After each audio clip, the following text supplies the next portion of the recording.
Hey mama, if you're listening to this, you might be carrying a secret that feels too heavy to speak out loud.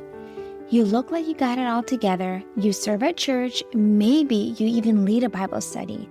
You smile when you drop off the kids, but no one sees the other side of you, the one that comes out behind closed doors. At home, you are a completely different person. You yell, you explode, you scream at your kids, sometimes in their face. You tell them to shut up.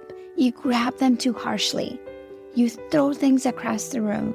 You smack them in anger, twist their ears, spank them in rage, and immediately after, you are hit with a tidal wave of shame.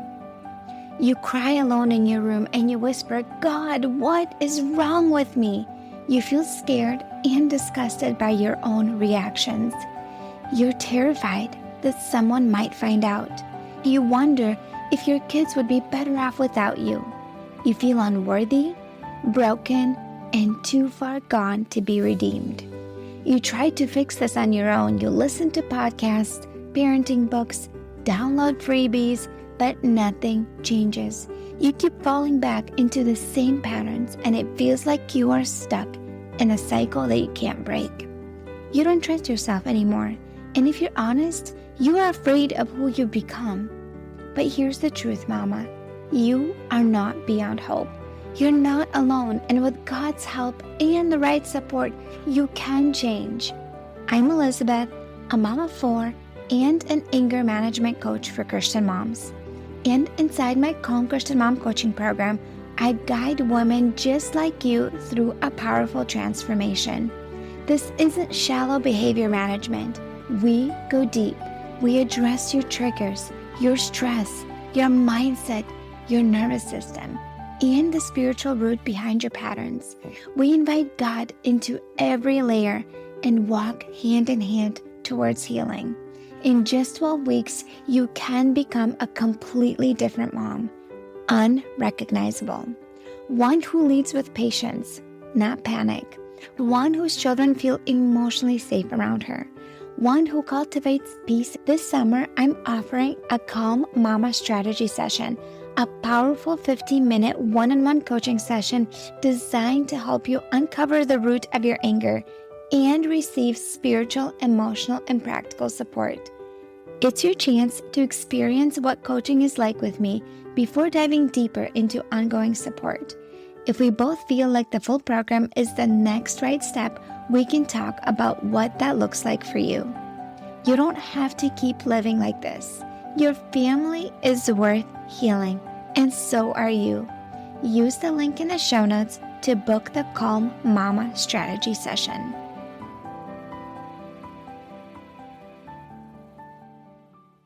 Hey Mama, happy holidays, Merry Christmas, Merry early Christmas for you and your family.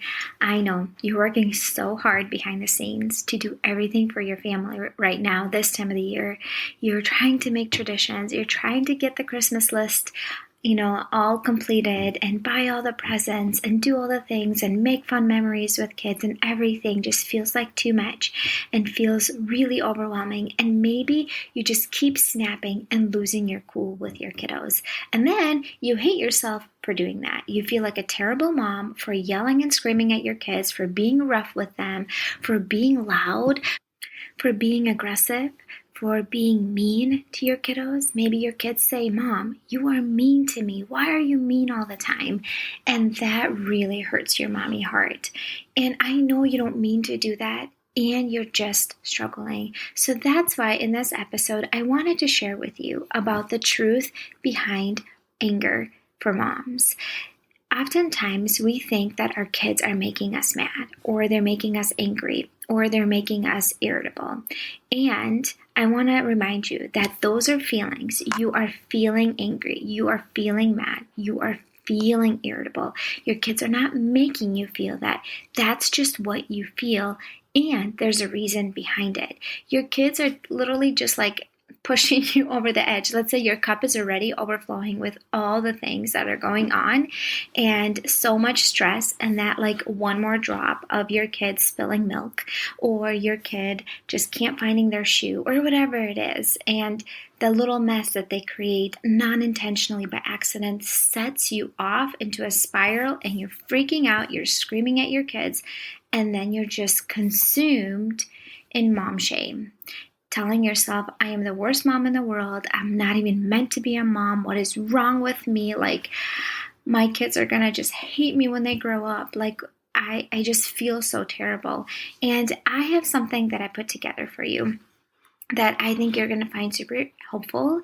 If you go to endmomshame.com, it's going to lead you to a free training that I put together for you. It is 5 ways to break free from mom rage shame. So it's 5 steps that you need to take to break free from mom rage shame. If you feel like you are just consumed with negative thoughts about being a terrible mom for your kids and you're stuck in this anger spiral, it's going to help you understand what's leading to that and what you can do about it. So here's something I want you to remember. The truth is that you are a good mom who is having a hard time. You're trying so hard to be the best mom for your kids, and you're struggling so badly. If you're reacting in anger all day long, I want you to know that there's something underneath that anger. Anger is a secondary emotion. It's a messenger. It's telling you something. Something is going on underneath. So think of it as an iceberg in the ocean. Anger is the top part. It's showing up in anger, and underneath is all the things that are actually going on that are contributing to that reaction of anger. So what I want you to do is to be curious. Get curious. I wonder why I feel angry.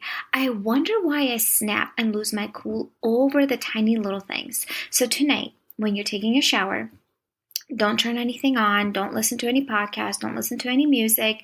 I just want you to take some time to yourself and just ask yourself when you're taking a shower, I wonder why I reacted in anger today. What was going on? What happened? What was I thinking? I wonder what was going on. And actually that End Mom Shame training that I shared with you earlier, it's going to help you walk through some of these questions. So if you download the training and sign up for it, you'll get the video training in your email, and also it comes with a workbook with some reflection questions that are going to be really helpful for you to reflect on to help you figure out what was actually going on that led you to feeling so overreactive. Oftentimes, in Christian circles, we think that anger is a spiritual problem. But what I have found with moms is that it's rarely that. Most of the times, for moms, it's something else. Sure, it can sometimes be a spiritual issue that we are not trusting God and we are feeling angry at someone and we want to hurt someone. And there's so many reasons underneath that actually, lead to some of the things that I will be talking about today. Sometimes it's unprocessed emotions that we are just feeling things need to be a certain way and we have a hard time of letting that go. But today, I want to focus on 2 things: unmet needs that moms experience and mindset. So unmet needs is something that you need, but it's being unmet. And then mindset is your thoughts that are contributing to you feeling agitated, stressed, frustrated, and feeling angry. So let's go through them. And I'm going to list some things that are unmet needs that you might be experiencing. Maybe you have a few of them. Maybe you have all of them, plus the mindset. And it makes so much sense why you are overreacting in anger. Now, it's not an excuse to react in anger and yell and scream at your kids, but it makes sense why you do it. And now you can do something about it if you know what the reason is. So one of the ones that I teach all the time is unmet basic needs. You're dehydrated, you're malnourished, you're skipping meals, you're taking care of your kids, and you're not taking care of yourself. You're sleep deprived. Those are basic things that if you are hungry, you will be hangry.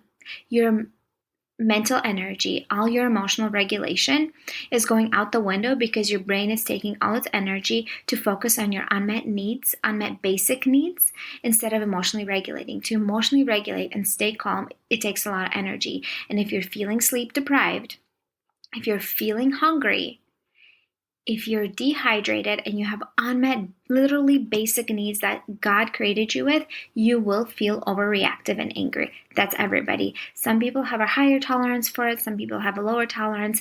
I know I don't do well if I'm sleep deprived. I have to go to sleep by a specific time because sleep is important to me. I also don't do well when I'm hungry. The blood sugar goes wonky and I don't feel good and I start feeling agitated with my kids. And I know that about myself, and it's so important. And once you know that about yourself, you can do something about it to support yourself. Number 2 is need for help and support from your spouse, from your kiddos, from delegation, anything with like house chores and the mental load. You are carrying too much on your plate. You're doing too much. You're saying yes to too many things, or you're just stretched so thin and you need some support, because if you are stretched so thin, you literally have no time for yourself. And we'll talk about that a little bit further down the list. And that's why you are overreacting. You're constantly doing. Your nervous system is completely overloaded and you are going under massive stress in that moment. And it makes so much sense why you would react in anger. Again, you're not a bad mom. You're an amazing mom. You're just struggling. And if I was stretched so thin and my house was crazy and I was doing all the chores and not asking for help and not delegating or whatever, like I would feel really reactive. And in my coaching program, I teach you how to ask for help. I teach you how to ask for support and delegate, what to release. Sometimes we just need to let go of certain things. We're just taking on too much on ourselves because we feel bad saying no, and then we're stretched so thin. So we go through all of that in my coaching program, step by step. We process through uncomfortable emotions. I help you through that. So if this could be you. This could be the thing that is just contributing to you feeling really overwhelmed.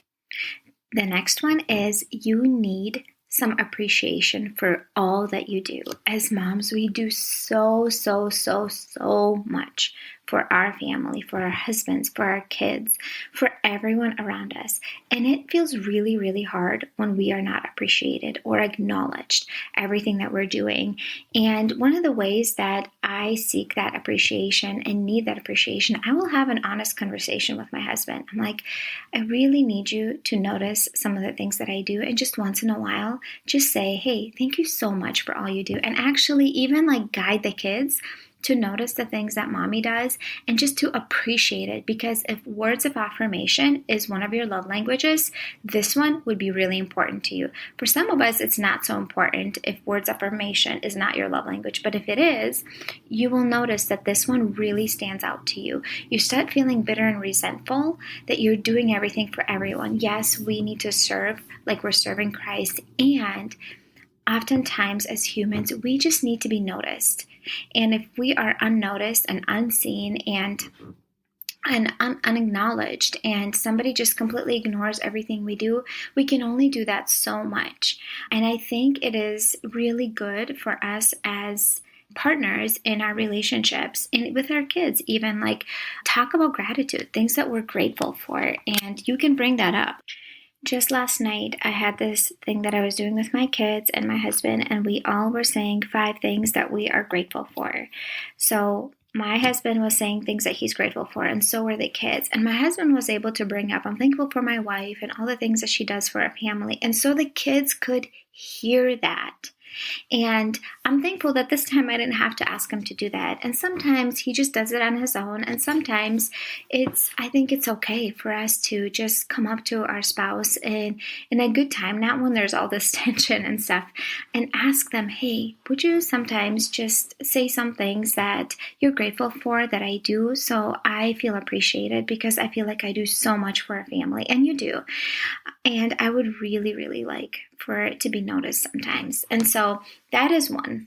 The next one is need for alone time, stillness, and silence. So if you're an introvert like me and a highly sensitive person, Oh my goodness, need for alone time. It is high on my priority list. I make sure I get alone time every single day. I absolutely need alone time in order to function well as a mom. It could be in the morning before my kids get up. It could be in the afternoon when we have quiet time in our home. If you don't have quiet time in your home in the afternoon and you have little ones, you are missing out.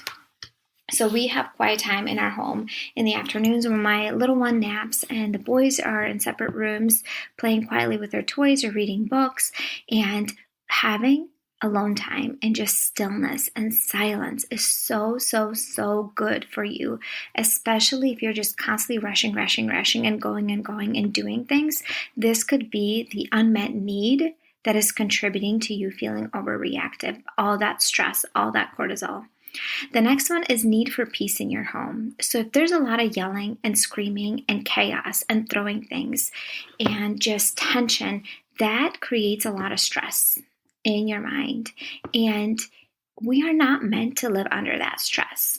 God designed us to have peace in our lives. So if there's constantly chaos and stress like that, that will lead you to feeling overreactive. What I notice is that when there's a conflict between my husband and I, and we have unresolved it yet, and that creates stress for me, I feel more agitated with my kids, and they have nothing to do with the circumstance.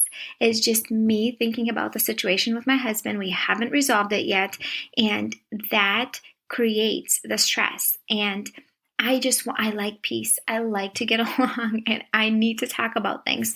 And so that could be something that is contributing to you feeling overreactive and easily angered. The next one is need for connection with loved ones or friends. So if you are constantly just go, and you have no time to slow down and just connect with your kiddos, with your spouse, even with some friends, to go out once in a while with some girlfriends, you're running low in this need. We all have that need for connection. God created us that way. And so you're running low on that, and that is something that's contributing to you feeling overreactive. The next one is need for order. So if your house is a zoo and everything is super chaotic and you have lots of clutter and things are disorganized and chaotic and crazy, the need for order, that is something that's going to contribute to you feeling overreactive. If you're highly sensitive like me, I need order. I like when things are clutter-free, when there isn't a lot going on. It just makes me feel better. I just feel lighter. I feel more peaceful. Your physical environment really does affect you. So that could be another one.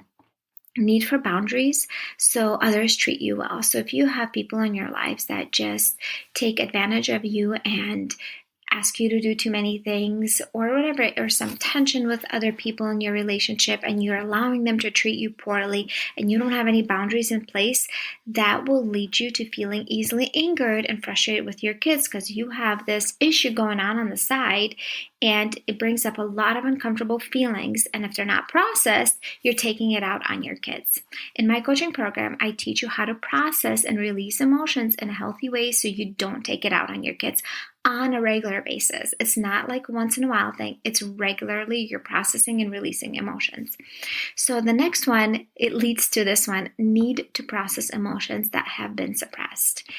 If you're suppressing agitation, if you're suppressing resentment, bitterness, some pain, some betrayal, whatever it is, like any unprocessed emotion that you're just trying to, like somebody said something to you that made you feel super uncomfortable and maybe hurt or whatever it is, and you are just trying to suppress it because you're so busy, you have no time to process it, you are going to take it out on your kids.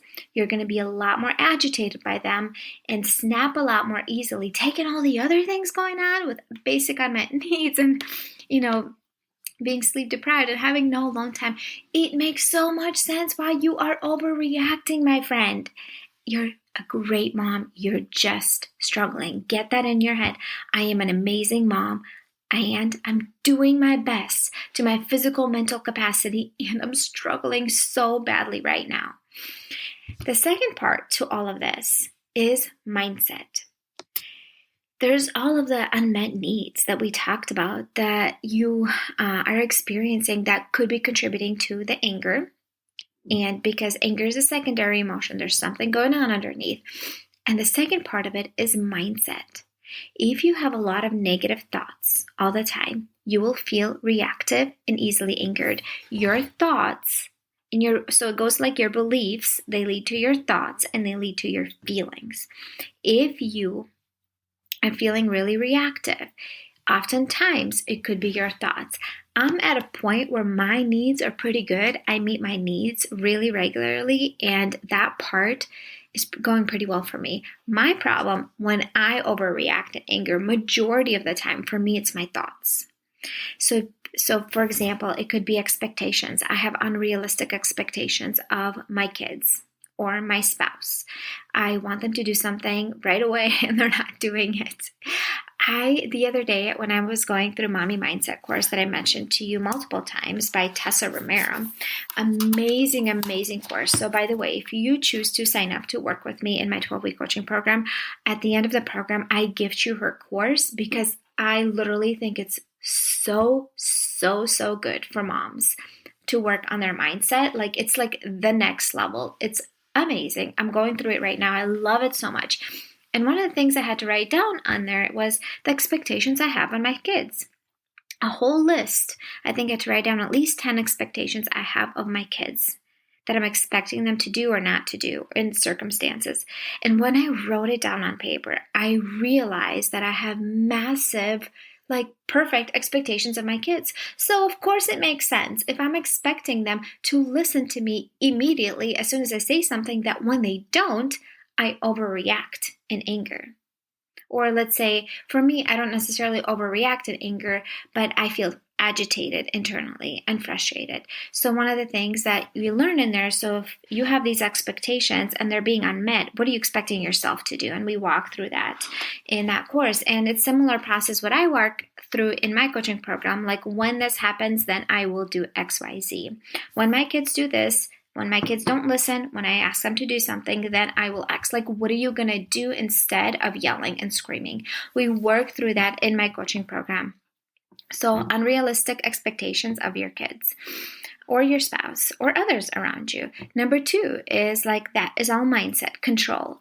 You want things to go only your way.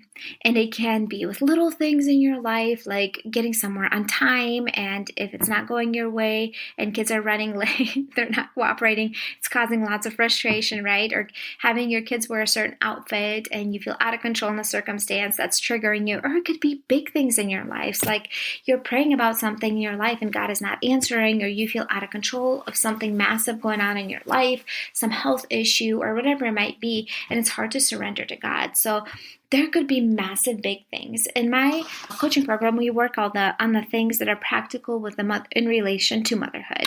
We do talk a little bit about mentally surrendering to God, but that's not my big focus in my program. It's about a lot of the daily little things that we encounter as moms with our kiddos that are contributing to us feeling out of control in the circumstance, and how do we shift our mindset to feel empowered and in control instead of out of control. The other thing is just having a lot of negative thoughts. For example, of course this is happening to me. They never do this. They always do this. I'm always the one doing XYZ. They're making me mad. They're making me frustrated. They're making me late. I have to do this. When you have those negative thoughts that are not life-giving, it will lead you to feeling resentful and bitter. And those feelings are going to lead to negative actions. So how do you shift your thoughts from negative thoughts like that? Some of that stuff we're going through my course, and that is where Mommy Mindset course by Tessa it goes even way deeper into that. And so this is where I am working through all the time. My biggest thing right now that I'm working through, and I'll do an episode on it, is time. I feel like when I'm not doing something that I want to, I feel like I never have enough time for anything, and I'm not even overcommitted. And it's like anything that I set my mind to do to get in this block of time done, and then something interferes with that, I have a hard time being adaptive and feeling like I'm losing time to get something done that I want to get done. And anyways, or I would say phrases to my kids like, "You're wasting my time." And I hate that saying that phrase. And so I had to mentally shift to like, I can make time for this. Anyways, I'll make a whole episode on that. But like, it's the thoughts that are contributing to feeling agitated or frustrated or snappy, and add the unmet needs to that. Like, it's a recipe for disaster, my friend. So this is the kind of stuff I help you with in my coaching program. All of those things lead to massive stress in your brain. Combined with multiple of them together, your window of tolerance is so low that it makes so much sense why you flip out on your family for the smallest things with your kids. It just makes so much sense. I wanted to share with you a story with my client that I recently finished working with. She struggled a lot with negative thoughts. The mindset piece was big for her. And things like she had to say, like, I have to do this. This is happening to me. And we really had to work on shifting her thoughts that I get to do this. I get to serve. I have this opportunity to do this. Or this is my chance to do this right now with my kids. And when we shifted that to that perspective, she noticed a massive change in how she was feeling in the circumstances that she was experiencing. Even though the circumstance didn't change, the feeling that she had in that circumstance was different, which led to her feeling more patient, more calm, more relaxed, and less reactive. So maybe you are struggling with all of these things in all of these areas. What I want you to encourage you is pick one area that you can focus on right now. Maybe in this time of the year, it is just making sure you're eating, because you notice that when you are hungry, you are hangry and you are really reactive. So focus on one thing at a time, and you can go back and re-listen to this podcast episode, take the notes on these things, and focus on one thing at a time so you can start making changes. For me, the transformation in my motherhood was step-by-step process. I had to work at one thing at a time. The important thing is to understand why you're feeling angry and have those hurtful reactions towards your kids. Then you can do something about it. The Bible tells us, be angry and do not sin. Anger itself is not an issue. Anger is a messenger. And it is not wrong to feel angry. It is wrong to say and do sinful things in anger. I want to remind you that there's nothing wrong with the emotion of anger. What's wrong is actually saying and doing hurtful things and destructive actions in anger. That is sinful. My beautiful friend, if you know that you have unmanaged anger problems and you can't seem to get a hold of it, it's negatively affecting your relationships with those that you love and care the most for, and every night you feel like a terrible mom to your kids. Maybe you've learned all the things that you need to do and how to get a hold of your anger, but it feels so overwhelming and you're not even sure where to start, and you can't seem to implement what you know, and you want some help making these changes. I'm here to support you. I'm taking on new clients in January. I know that December is busy for you. You are already stretched so thin, but maybe this time of the year you can ask your spouse and loved ones who are giving you gifts to give you money instead, so you can invest into your well-being starting in January. I have an episode that I made for you, how to come up with money for coaching and talk to your spouse about it. It's episode 171, and I will link it to you in the show notes. If you are ready to make these changes and you want help, can you please email me at hello@emotionallyhealthylegacy.com and email me the phrase coaching in 2024. Let's connect, my friend. Let's talk. Let's see if my program is the answer that you have been praying for. It could be, maybe not. There's no pressure to sign up and work with me. My program, I offer 100% money back guarantee. I have payment plan options. I have financing options if that is something that's holding you back. Friend, if you have found this episode helpful, please do me a favor and share it in a text message with 3 friends. I'm confident that you have a friend in your life that could learn something from this episode. Most people find new episodes from a recommendation from a friend. So if you have found this episode helpful, please share it with a friend. I will be praying for you. I'll be praying for you this Christmas season. Every day, my friend, I pray for you. And I want you to know that there's hope for you. You're not stuck. You are an amazing mom. You're just having a hard time. And there is hope for you. It is so possible for you to break out of this destructive anger, this hurtful anger, this explosive anger, the one that is ruining your relationships. God wants so much more for you, and it is available to you. And if you want my help, I'd love to connect with you. And until next time, happy holidays and Merry Christmas. Hey mama, do you find yourself snapping over the smallest things, like spilled milk or constant whining, then feeling horrible afterwards? If you're tired of losing your temper and you want to show up with more patience, I have something for you. It's a free training called How to Be More Patient with Your Kids so you're not screaming over spilled milk. Inside, I'll walk you through 10 simple things you can start doing today to become a calmer, more Christ-like mom, even on the hard days. To get it for free, just leave a rating and review on Apple Podcasts and send a screenshot to hello@emotionallyhealthylegacy.com. Or if you'd rather skip the wait, you can grab it right now for just $27. The link is in the show notes. Let's help you become the peaceful, patient mom your kids need.